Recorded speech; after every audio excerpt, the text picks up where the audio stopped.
So, namaskar, friends, and welcome once again for joining.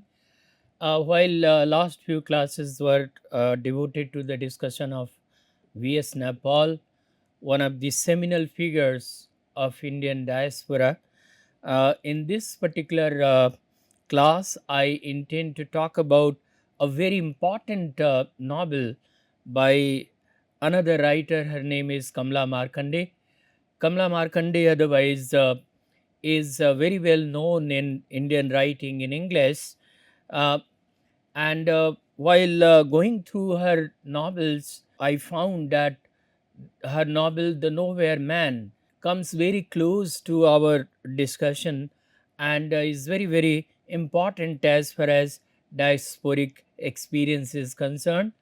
So she was born Kamala Purnaiya and assumed the pseudonym Kamala Markandaya.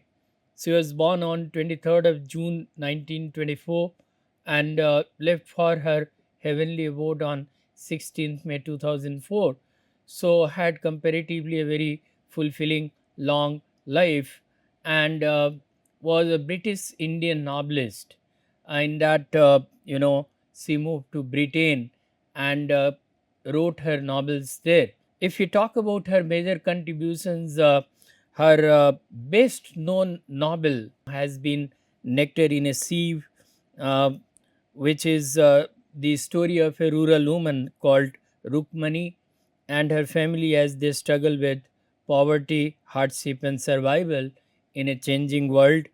The novel explores themes of resilience, social change, and human endurance. Some Inner Fury, another very important, well known novel by her, is set during the Indian independence movement and focuses on the emotional turmoil of a young woman caught between her love for British man and her loyalty to her country's freedom struggle, and talks about this acute struggle within her. Uh, a Handful of Rice is another very important novel by Markanday, uh, which portrays the life of a young man, this time Rukmani's son, Rukmani, who was the character in Nectar in a Sieve. And like many others, her son faces the harsh realities of a rapidly changing India. So, if we talk about her novels, they typically explore themes of social inequality and the tension between tradition and modernity, and the complexities of life in post colonial India. Through her vivid characters and detailed settings, she provides a poignant exploration of human emotions and experiences, often portraying characters who struggle to reconcile their personal desires with demands of the society. And there are other novels also that are equally known. As I said, she had a long, fulfilling life and has contributed significantly to the corpus of Indian writing in English. So, most prominent among her themes, as I said, she talks about the struggles of her characters in changing India. So, one of the prominent, themes in her novels is tension between East and West, cultural alienation and identity crisis, double vision, memory and nostalgia, colonial and post colonial concerns, a collage of uprooting and resettling or resettlement that is also quite a spectacle in her novels. Um, Intermingling of personal and social histories is another identified theme that recurs in her novels. So, here I intend to talk about, as I proposed, one of her novels, which was published in 1972, The Nowhere Man. And unfortunately, at the time of its release, little critical attention was given to this. But with the rise of Indian diasporic literature, there is certainly a renewed interest in this novel, because this is one of the earliest novels that talks about the diasporic or expatriate experiences of an Indian family in Britain. So the story revolves around an Indian Brahmin whose name is Srinivas, um, who is an elderly South Indian Brahmin, and who has lived most of his adult life in London since 1919. For almost 5 decades, he has lived in London, and despite his academic brilliance and entrepreneurial success in establishing a spice business, Srinivas faces persistent racial discrimination, alienation, and a profound sense of not belonging in British society. So, as a character, he belongs to a time when, still the movement from India to England was restricted to a quite elite few. It was not a luxury that was extended to common Indians. He was commercially successful initially as an importer of spices, and that way he thought that he has made significant contribution in England, and that's why he exonerates himself from being colonial subject. But as it turns out to be, he still remains subjected racial hatred and discrimination, and all his attempts at going out of India as a colonized subject to escape the rigor of a colonized society ultimately makes him feel that nothing really goes the way he may have visualized. His wife Basanta dies of tuberculosis, and his two sons serve in the British Army during World War II, with only one returning home, the other one getting killed. The novel explores Srinivas's internal and external struggles as he confronts increasing racial hostility and social isolation, especially as he suffers from leprosy, which further marginalizes him.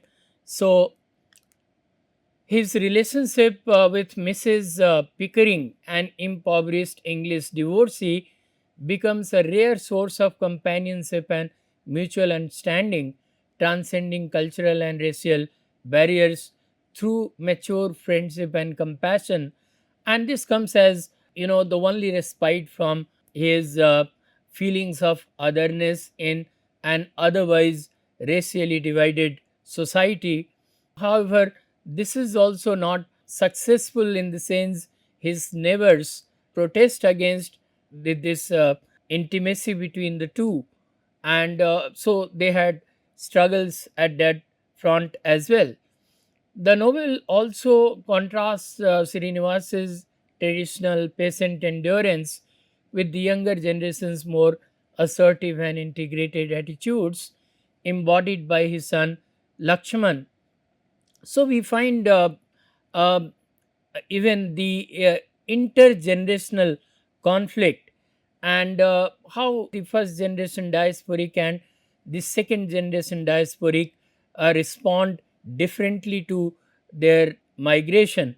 So even if we find that Srinivas has spent 5 long decades in England and is expected to be a naturalized citizen, because 5 decades is a lifetime.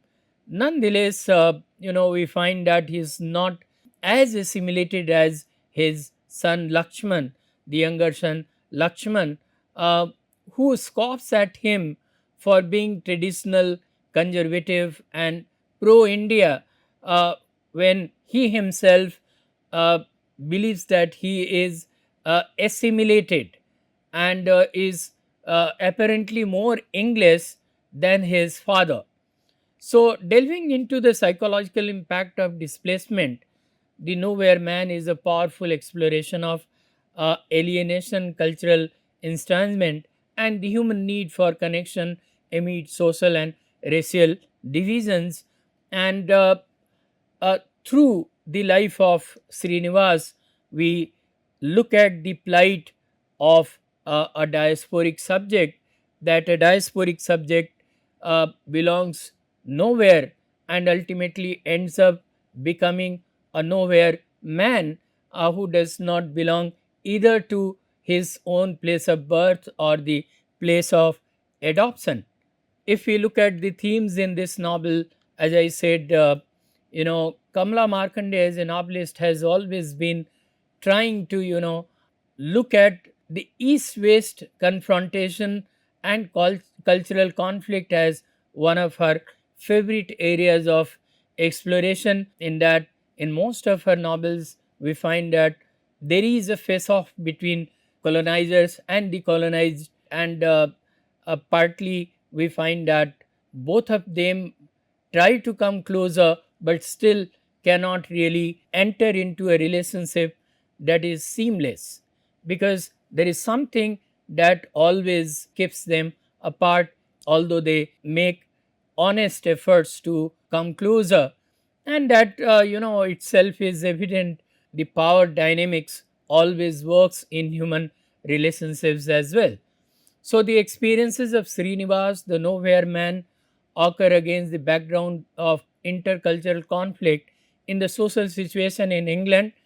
Srinivas is initially the young man adhering to familial bonds and duties at Chandra Prasad, but when the society in which he lives faces an upheaval in the form of British despotism, his mind begins to fill with the desires to defy and protest against the injustice meted out to the Indians. So he has a duty to the society which has given him a refuge. It isolated him, cast him in the role of intruder after 10, 20, 50 years, and he finds it difficult to really balance his loyalty and you know uh, his duty towards his homeland and his life in the host land. So this east west encounter or confrontation always results in some kind of internal conflict and tension in the life of Srinivas, which he finds difficult to reconcile to. The second theme is that of alienation and identity crisis. So, sense of rootlessness is a recurring motive, uh, as we have seen in most of the diasporic texts, and this text is also no exception to this rule, where we find that the protagonist dwindles between England and India, and uh, does not find any kind of harbor or belonging. And again, this is further intensified by the death of his wife Basanta. Something vital snaps inside him, and he feels the void impossible to endure and survive. So this is the difference is apparent. While in India, we find that there are a lot of people to sympathize and empathize with us, and we always enjoy a kind of social privilege of connectivity. In England, Srinivas feels helpless because he does not find anybody to whom he can really connect to or can really share his sadness and loss. So his emptiness is noted through these lines. Let's see. That period for Srinivas was a dust bowl of being empty, without meaning, scooped out, picked clean, no climbing up the slippery sides, skull from which all matter had gone, sea urchin cell from which the living lights had been brutally plucked, leaving the pearly skeleton to serve as an ornament for the mindless, the surf riders of life. So his sense of isolation at that point in time, when he needed somebody to empathize with, somebody to share with, when his wife died is something that is very acute. Now, you can always argue that such situations are not uncommon even in India. And what difference would it have made had he been in India? The only difference I can say that could have come to his life would have been the support of the society, the support of the people around him, which he is lacking there. So his isolation is heightened by the generational divide further with his son Lakshman, who adapts more readily to British culture and who also does not approve of the attitude of his father. you know so there is an intergenerational conflict also between the father and the son, and this is symbolic of how the different generations of diaspora respond to their situation.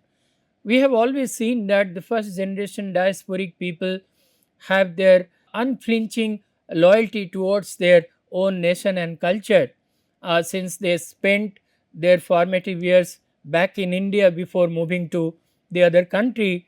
The children born in those countries pick up the host culture with more intent, more clarity, and at a quicker pace, and are distanced from their own culture.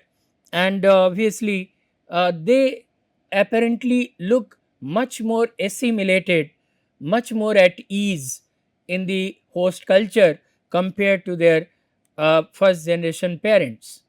So, in this novel, also, we find that this kind of generational divide is apparent between the protagonist Srinivas and his younger son, who has survived in the World War, Lakshman. The theme of racism and social exclusion is very, very prominent, and we find that the novel is set during a time of rising racial tensions in Britain.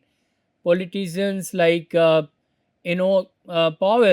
especially with his rivers of blood speech, stirred up fear against immigrants, claiming that immigration would destroy British society. So, if you remember, those were the times when India and Britain were not on good terms, because India had gained freedom, and a lot of people, fearing marginalization or chaos back home, had sought refuge in Britain and then in other countries. So immediately, British government, after receiving lot of immigrants early on, came up with a policy to sanitize its borders, so that Britain does not become a permanent refuge for people from their erstwhile colonies. And there was a certain kind of protest of the native Britishers against the surge of immigrants in Britain, whom they feared to have changed the demography of Britain and has a potential to affect their lives and their jobs. So there were a lot of lot of people, lot of groups in Britain that were spitting venom against the immigrants, and that had a direct impact on the already migrated people in England, in that they were being subjected to racial hatred and social exclusion. So that was the time when Srinivas was also there in England, and so even after contributing so much and spending almost 5 decades in England, still he was racially othered and socially excluded. So these ideas gave ordinary people a reason or an excuse to treat immigrants with suspicion, hatred, and even violence, as I said, because they were being prompted by their politicians and the other protesting groups to stop immigration in Britain. So no matter how peaceful or assimilated an immigrant is, racism can still label them as a permanent outsider, dissuaded, deceived, ill treated. So, this kind of phenomenon still persists, although we don't really accept it because we believe that there is law, there is government machinery to check it, and but at the subtle level, even in the contemporary England and USA and Canada, such racial hatred is not unknown. So recently we saw that the relationship between India and Canada went sour, and that straight away impacted the people of Indian origin living in Canada. So their establishments were attacked and they were also targeted racially. So let us look at this passage from the novel, which tells us the story of racism and social exclusion. Um, in that, the narrator says, I am a stranger. He muses over his situation as an alien whose manners, accents, voice, syntax, bones, build, way of life, all of him strict alien. So, despite best of his efforts to look and live like British, he still is an Indian in blood and spirit and looks, and so easy to spot on the racial lines, and so easily subjected to racial hatred. Again, as I said, there is generational and cultural divide which is of prominence in this novel, especially between the father and the son, Srinivas and his son Lakshman. They are at odds because Lakshman's assertiveness and integration into British society contrasts sharply with his father's traditionalism and passivity and his continued Indian way of life. So, Lakshman is a defiant Indian youth in England, self righteous, assertive, and vehement, who fully integrates into the adopted culture and is no more an alien in England, but Srinivas cannot understand him. But taking this discussion further, I might invite you to ponder over this situation, whether you really believe that Lakshman, despite being born in Britain and is speaking in a British accent, much more integrated and assimilated in British society, would still be treated as one of them or on par with the whites.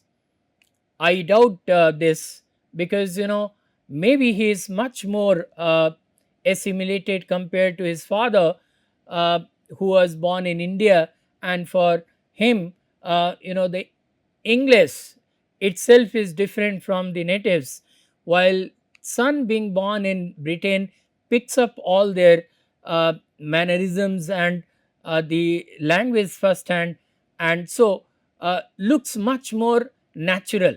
But nonetheless, for a common white British subject, they both look different, and so it's really difficult to convince them who is naturalized more and who is naturalized less and should be given some kind of consideration.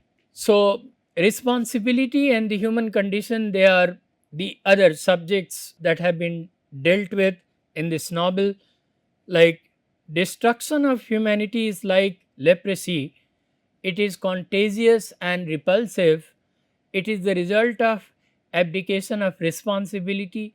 The pattern of responsibility in this novel expands to include the responsibility of races towards each other in terms of communication and concern.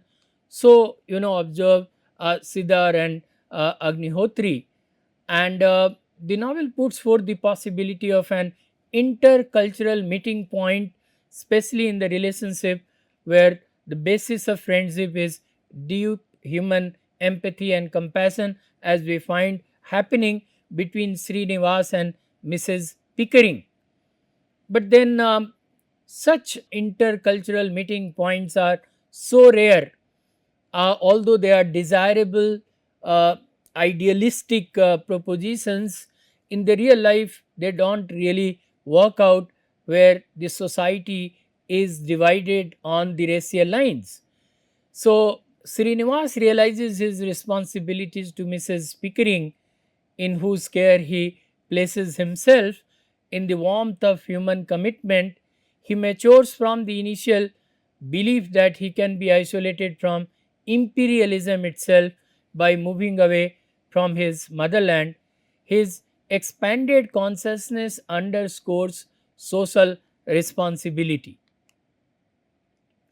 So when we look at Nowhere Man as a diasporic text, as I said, uh, it can be treated as one of the finest examples of diaspora, where a person from India migrates to Britain and suffers uh, rootlessness, racial hatred, otherness, alienation, social exclusion, because he has landed in a different country. But at the same time, he finds it difficult to go back to his own motherland because of his changed perception and change in times. So the cultural conflict between India and England is dramatized on a broader plane in this novel. The conflict is simply not between two countries, rather it is between two modes of living of universal dimension and significance, India being India and England being England, and the power relations between the two always count in even individual relationships. So the novel delineates the pains and privations, anguishes, and agonies of the Indian immigrants in Britain through the pitiable plight of Srinivas, who migrates to England a few years before the collapse of British Empire.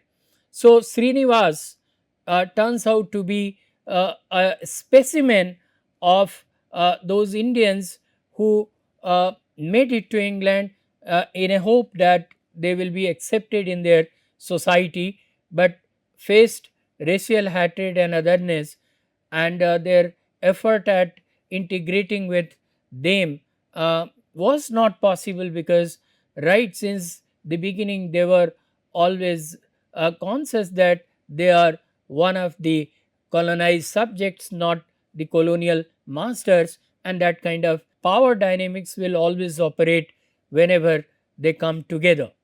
So, though facing racism and exclusion from neighbors, Srinivas develops a sort of patriotic affinity with England, as he tells Mrs. Pickering with pride, "This is my country now, my country. I feel at home in it more so than I would in my own country, in my own." So, on his own, he lives under this kind of illusion that having spent 50 years of his life, England has become his home. But then this is not the case. He had been living in England for half a century and is almost the nowhere man, who, after passing two-thirds of his life in England, during which he sacrificed his son to war, is heckled by racist hoodlums to travel back to his own country. As Fred tells, "You got no right to be living in this country." So, facing all sorts of discrimination and protest, he has lived in that country, but still is not treated as a full fledged citizen like the whites of England. So Fuller remarks, "Man suffers not only from war, persecution, famine, and ruin, but from inner problems, a conviction of isolation, randomness, and meaninglessness in his way of existence." So Srinivas shares his pathetic plight with Mrs. Pickering, who is the only island in this land of racial hatred for Srinivas, in whose company he finds real solace and a real sympathetic friend.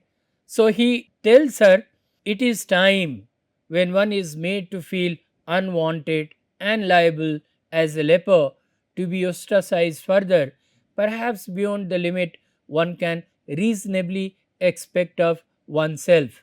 So this talks about his helplessness, um, which is not only an outcome of being a diasporic in Britain, but also has been further multiplied by his disease, leprosy, that he has further been excluded from the mainstream.